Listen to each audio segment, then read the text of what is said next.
Hi, this is Monk from Uber Rock, and I'm backstage here at Voodoo with the legend. And I know you don't like being called that, but I'm going to come back to that. It's frontman of the equally legendary Acid Rain, first night of the tour for the new album. How's it feel to be back in Belfast for a start? It feels like we were here yesterday, and it feels like we were here fucking years ago, which it was. It's like of familiar. Yeah, it's hard to describe as I'm doing a shit job of that. Familiar and unfamiliar at the same time. You know, It's really kind of odd. something like 7, 8 years, because the last time we played here was pre-COVID. Yeah, yeah. So well, it'd be 7 years Yeah. in September, and again, Acid Rain start their new album tour. Last time it was one gig in Scarborough, and then we played Belfast and Dublin. And this time we've just come straight to Belfast and Dublin. It's sort of logical to start over here, though, isn't it? Rather than try and stick it into the middle of a tour somewhere. Okay, you're not going to like my answer. It's not logical coming here at all. Well, but it is But the like most expensive piece of water in the world. financially, it's just for us, it's a fucking nightmare. It's an absolute nightmare. I mean, just our hotels tonight, it's like 600 quid, whereas our hotels in the UK will, I mean, 200 tops. It's a fucking mental. It really is. Talk to me. I work in a hotel. Bollocks. Now he tells me. And then you've got the ferries on top of that. I mean, obviously, a promoter is paying us a fee, which makes it worth coming. But believe you and me, that it's we'll probably lose money on that, and we'll probably end up breaking even thanks to you guys who show up and buy merch. But yeah, I mean, don't get me wrong. Well, look, we have to make money on something, and if it Yeah. ain't the new album tour, what the fuck is it? You know Yeah. what I mean?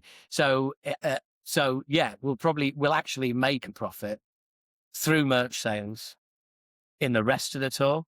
But yeah, it's sort of it'd be a tax write-off if we were tax registered. Yeah, it's all that shit about carnets and Brexit and all as well. And on top of all of that, it has been researched. It is the most expensive piece of water on the face of the planet. Is that wee bit between GB and Ireland? Yeah, I mean, I honestly, I've just got such I've got such long memories coming here. You know, I mean, first came here in '88. We played the Rosetta a few times. Got fucking amazing memories of playing that. You know, it's a branch of Tesco's now. Yeah, and do you know what though? It's not the only venue that we used to play that's Brentford Tesco's now. It's like Edinburgh venues, a fucking art gallery. Yeah, so many venues going under. Yeah, yeah. But there's ones now that existed that didn't exist when we were, when we were around first time. But yeah, the memories of playing, here in Cork, in McGonagall's in Dublin, playing Derry, playing Drogheda. What?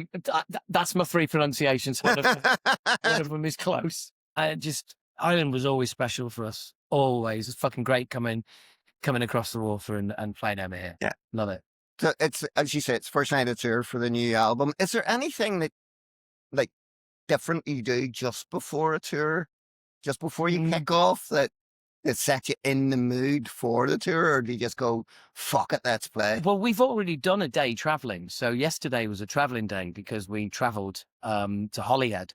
And again, not wanting to bang on about expenses and money, and I'm not complaining. I'm just saying that like yesterday is like, a day truck hire, day driver hire, hotel, fuel, food, no fee. Do you know, that's yeah. a killer because we have to stay in Holyhead overnight to be able to get the early morning ferry to be able to play this show. Because there's no way, or it's set off in the middle of the night and turn up here absolutely fucked Yeah. and not deliver our best. So that's a choice we made because we feel that's the right thing to do.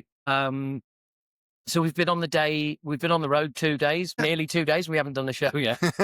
But to answer your question, no, not really. I mean, I usually spend some time, I'll notice things and think, oh, I'll have that. I'll put that in my wardrobe for the tour.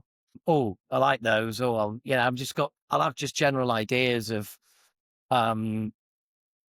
sort of, stage wear, call it a costume, call it whatever. Yeah, I always like to fucking fuck about with how I present me. But really, practice and get the songs tight as fuck. That's the number one. That is, and it's the same for any band, I guess, unless you shit, unless you band shit, But yeah, it's just practice. But what is different, because it's first night of the tour, what is different is first night, new album. First time we're going to get to hear, these songs through a PA. First time we're going to get to play these songs through a PA, two people, instead of being in a rehearsal room on our own. And in 2 or 3 years' time, we'll be bored of playing these songs we can play tonight. Right now, it's really fucking exciting. And Nervous? it's going to be so cool. No, I've been getting on stages since I was 15. So, and hats off to people who do get nervous and still force themselves out there. Because I generally don't do things that would put me through that much stress. I wouldn't. Honestly, if they said, when you stage time forward, you're going on in half an hour, that'd be a result for me. I'd be like, great, because I can't wait to get up there as of right now. I really have to temper my kind of excitement. And because otherwise I'll be fucking knackered before we go on, because my adrenaline will be pumping. So it won't matter to you if only 10 people turn up tonight? Well, we know that's not happening, because we do know how many people we do know the pre-sales. Otherwise we'd have drowned ourselves on the way over. How important are pre-sales for something like this? Do you know what? If you're listening to this or whatever, wherever you're consuming this, and you just think, fucking pre-sale, whatever, it is fucking massive. It's massive. I'd rather you bought a pre-sale ticket, turned up and didn't buy a shirt, than pay on the door and buy a shirt. Because pre-sales, well, put it this way. When you see tour, they've had to cancel a tour because reasons, 90% of the time, those reasons are not the reasons that you read. It's low pre-sale. Some people deal in being honest and say, low pre-sale, we've had to pull it.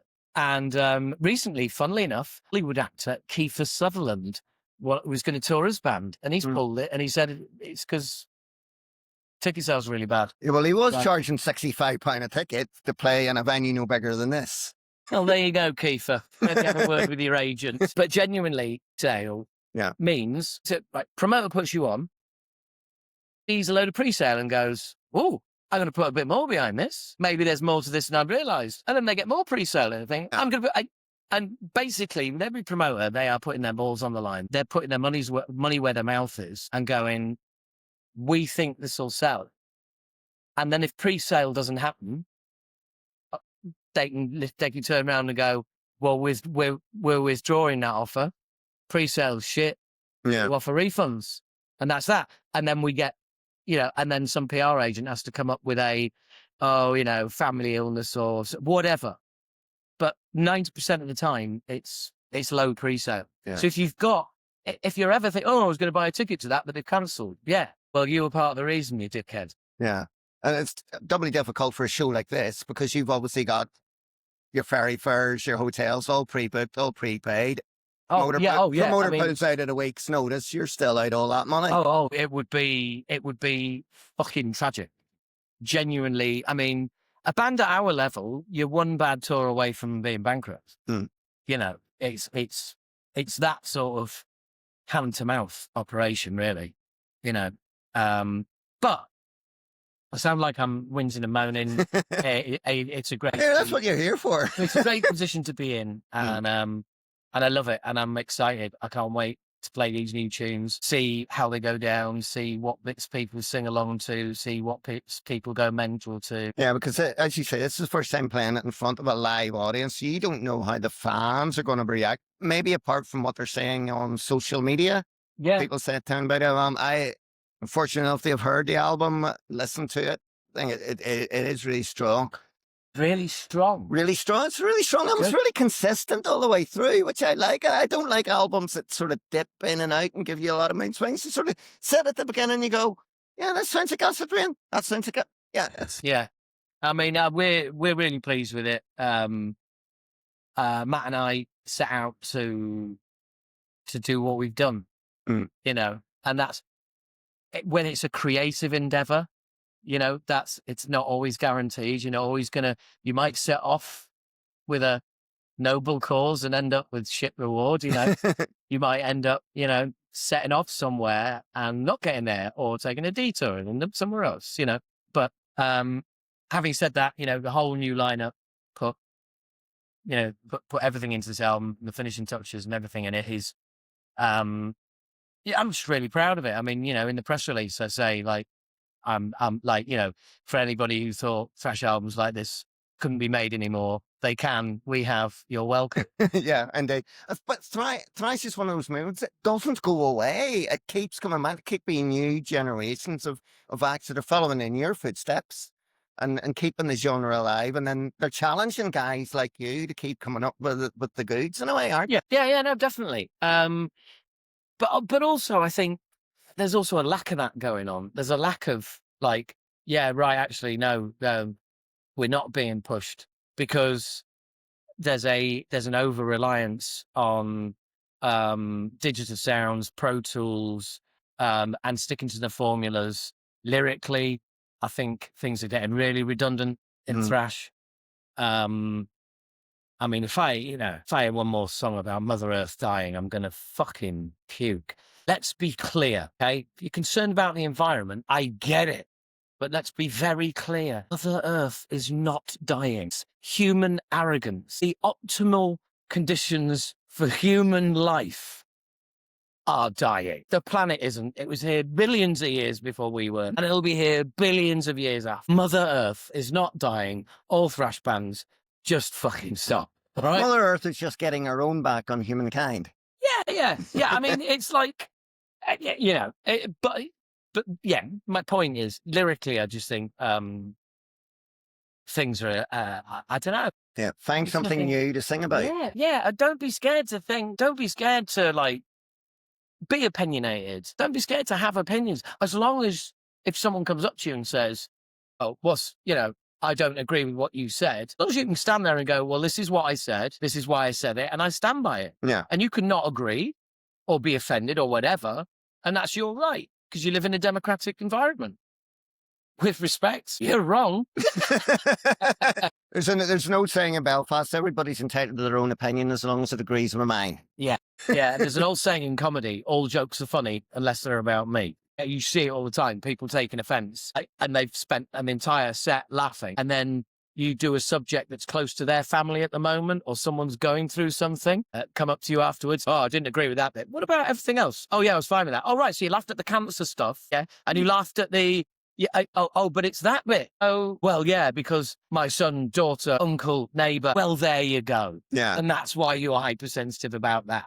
But you laughed at all the other stuff that was clearly on the edge, So, yeah. Surely if people are coming to this show, they should know what they expect. Well, ultimately. Or is it expect the unexpected? Do you know what? I genuinely believe, feel free to be offended at anything you want, and feel free to tell somebody that you're offended.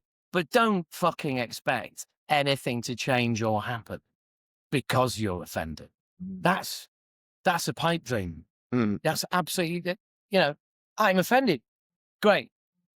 And good for you. Thanks for letting us know. Yeah. I think, is it a woke generation thing where people expect to be offended? They want to be offended so they can feel offended? Well, woke is such a kind of like dangerous word at the moment. Yeah. I remember reading it the first time I ever read it on Twitter before it became a fucking cesspit of billionaires cum. And it was, and I was like, what the fuck does that mean? And it's come to mean something completely different. So what I'll say is that we have generations that are, I'm a generation X. Often we're American teens will call us boomer thrash. Look at this, but no, we're not. But anyway, and to all the generations that are, I'm 56, the 40s, the 30s, the 20s, people in their 20s, teenage, everything. My thing is, that we're talking about generations that are being brought up to express their feelings, to recognize their feelings, and to be open about their feelings, be they mental health, be they and whatever they are, right? And some people will say snowflake generation, easy offended. Some are like, fucking just, get your head down, do some work, pile through it. Well, what's the biggest killer of men over 50 on the planet? Suicide. Biggest killer of men over 50 is men killing themselves. And you know why? Because they didn't recognize their feelings, because they didn't talk about their feelings, because they didn't express their feelings, because they just bury it, and then one day hang themselves, and people wonder why. You and me are a similar generation. You just mentioned yours. I just turned 60. I'm of the generation. We're of the generation where we didn't talk about it. Men weren't allowed to talk about it, and now all of a sudden, we've got an opportunity to do it. So what I'm saying about these generations that people might think are snowflakes, or get your head down and work through it, power through it, man up, all of that. Where's that got us? Yeah, that's got us to about mid-50s and then topping ourselves. Well, shit ain't working, is it? It's not fucking working. You'll power through it. You'll get your head down. You'll man up. Isn't working. Nah. That's not advice. Yeah. That's just old cliches that don't work. We've literally got the data to prove it. It's like, if any of that shit worked, we wouldn't be topping ourselves. So just, any age, any generation who are, being open enough, talking to people, expressing themselves, and not ending up in their mid-late 30s, early 40s, whatever, midlife crisis. All fucking men, isn't it? Yeah. It's all men. It's all men dumping their wives, going with a younger woman, getting a sports car. And do you know what they're doing?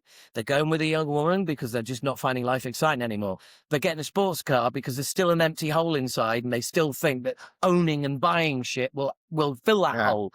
And eventually they either turn to somebody and talk to somebody and get some counselling and find happiness, or they turn to substances and bury themselves in that as well, or they kill themselves. They're the three options. So talking to a stranger about something doesn't seem so bad compared with your other options. It's true. But you see it all the time, fucking midlife crisis bullshit. And it's like, and by the way, hands up, me too. I had a young girlfriend when I was in my 40s. I had a sports car, and eventually I realized that I was deeply unhappy. And the song, the second single, The Man Who Became Himself, guess who that is? It's me, innit? Of course it's me. The whole song is about me fucking realizing that I wasn't happy and I need to do something about it. No, but that's what music's about. It is about expressing yourself, because at the end of the day, it doesn't really matter if I hate your album, as long as you're happy with what you've produced, really, at the end of the day, as an artist. I mean, I don't give a shit if somebody goes on my website and says my reviews are shite. It's what I feel about what I heard and so on. It must be the same for you as a musician. Do you pay attention to reviews? Yeah, everyone says no. Fucking liars. Yeah, definitely. And like I read a review and someone said, like, the good news is New Acid Rain album. The bad news, it's not as good as the great, like, The Age of Entitlement. The songs aren't as immediate and not as catchy. And I was like, bless. Somebody wanted Age of Entitlement too, didn't they? That's clearly not what we've done, is it? So you got to keep pushing yourself as well as an artist. When have we ever done back-to-back albums that were the same ever? It's not in our nature. So, there's no way that would happen. Personally speaking, I actually feel the album is more of a turn back for you, because there's a very much a retro. It's almost like we turned back time. No, but it's not like we're pandering to what's going on the music scene now. You're doing what you believed in when you first started the band, and you're playing that style of music. Well, and proving it's still very much alive. Well, this goes all the way back to when we still had the Age of Entitlement lineup.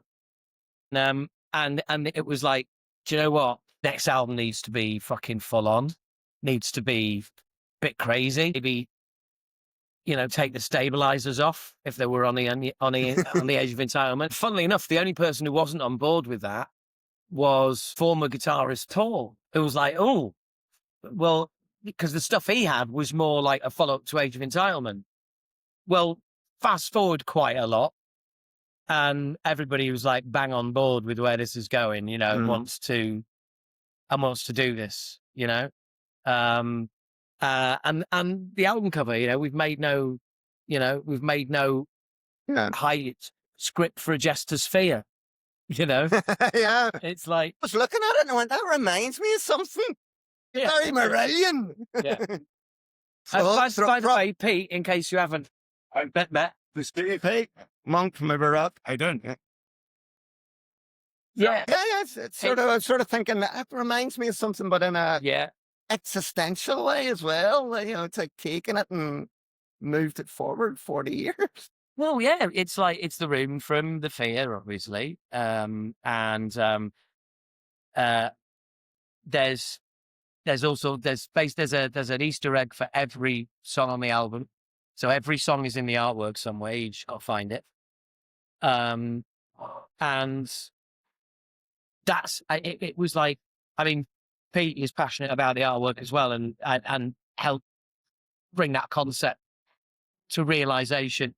And it was his idea to, because I'd gotten with I was thinking the guy from the previous album cover in the room, in the Fear room. And Pete pointed out that, well, hang on, we've never used the same sort of character, Moshkinstein doesn't appear on the Fear. I think the Fear doesn't appear anywhere. And I said, well, what about like a mask of what his face used to look like on the floor? It's like, ooh, like a jester's mask.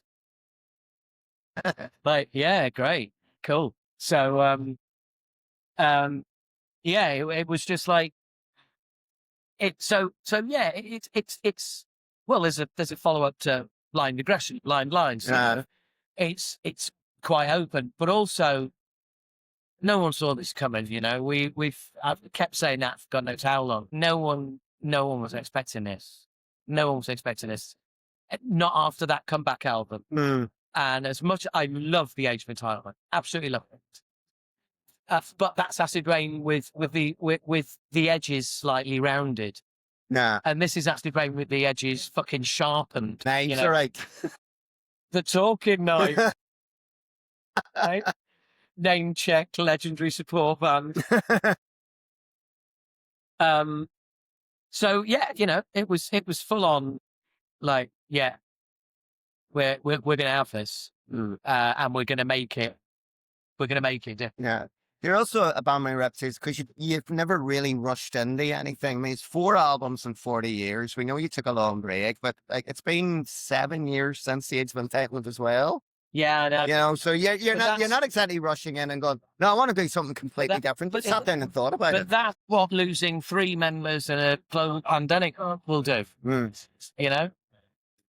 So yeah, that's unfortunately how it flows. How did the new lineup gel once you got it together? How quickly did the new lineup gel? I was going to say first rehearsal, pretty much like that.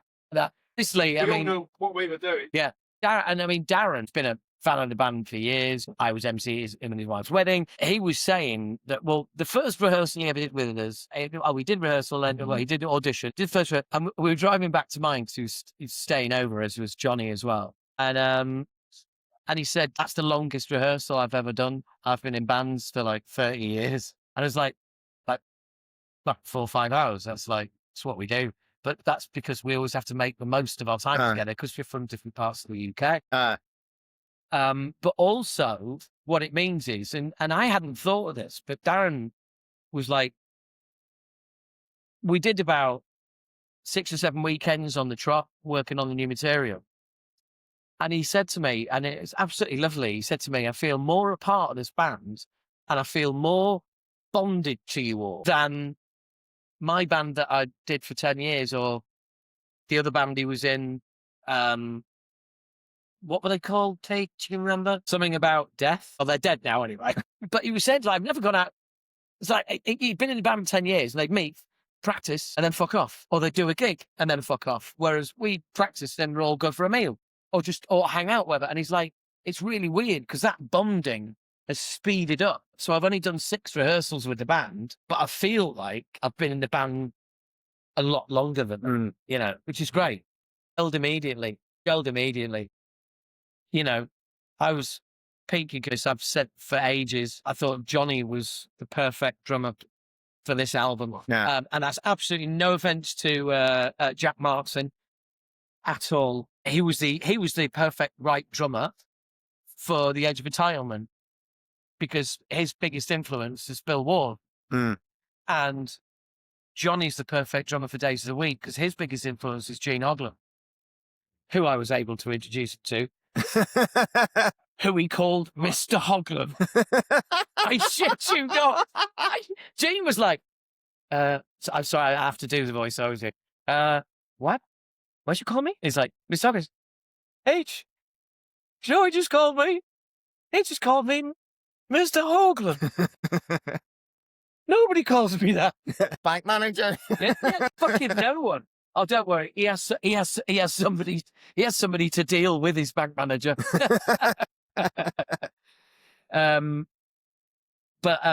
Yeah, it was just like, it just absolute gelling immediately.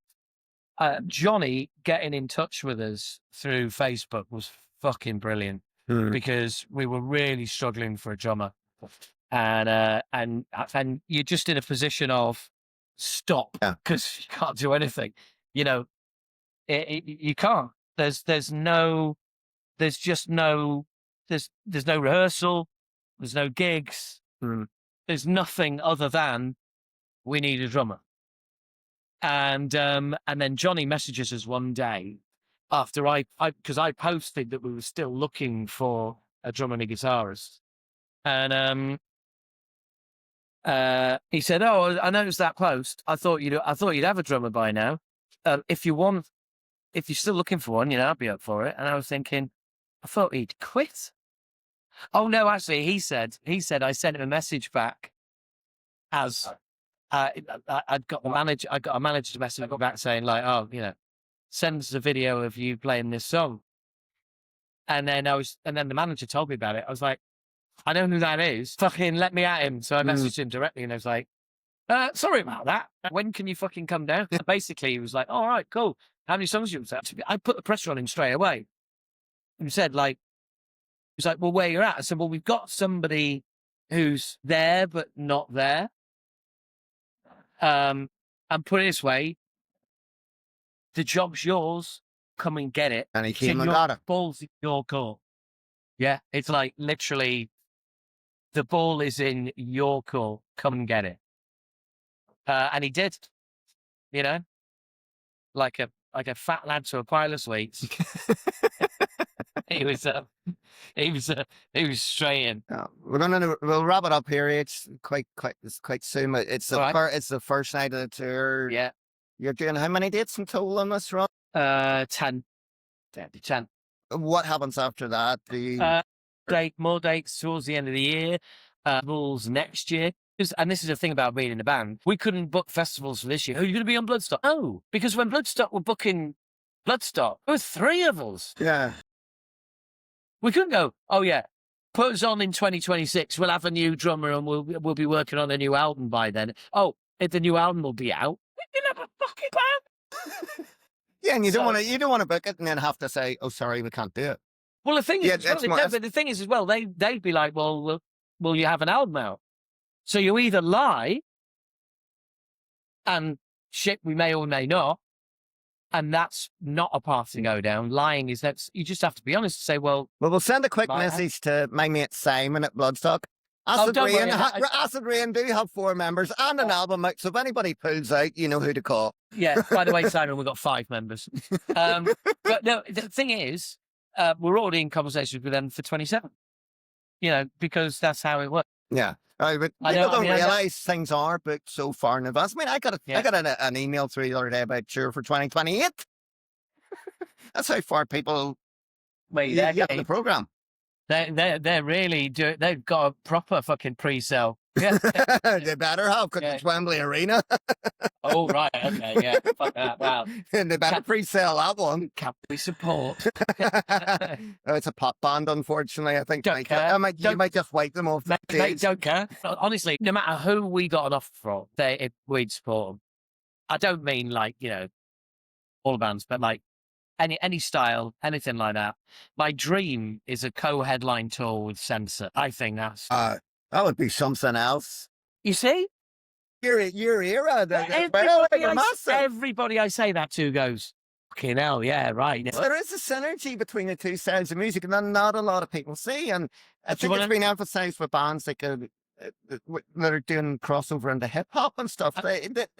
All that music came from the same place. Well, it's funny you should say that, because I interviewed Hayton, the singer of Censer, and I got I was chatting to the guitarist afterwards, and he was like, "Oh, I saw you like interviewed Hayton. I was like, "Oh yeah, I do a podcast." And he was like, "Oh right." It sounded like you say you were in a band as well. I was like, "Yeah." And he goes, "What band?" I said, "Acid Rain." He was like, "You're fucking kidding." I was like, "No." "What do you do?" I said, "I'm a singer." And he was like, "So you're H then, are you?" I was like, "Yeah." And he goes, "Seen you loads of times back in the day. Big influence for you lot," and thought, maybe we can do this. That's the fucking guitarist in Censer. And honestly, that was like, oh, my heart weeps. Do you know what I mean? It's like, because I love that band. I think they're fucking incredible.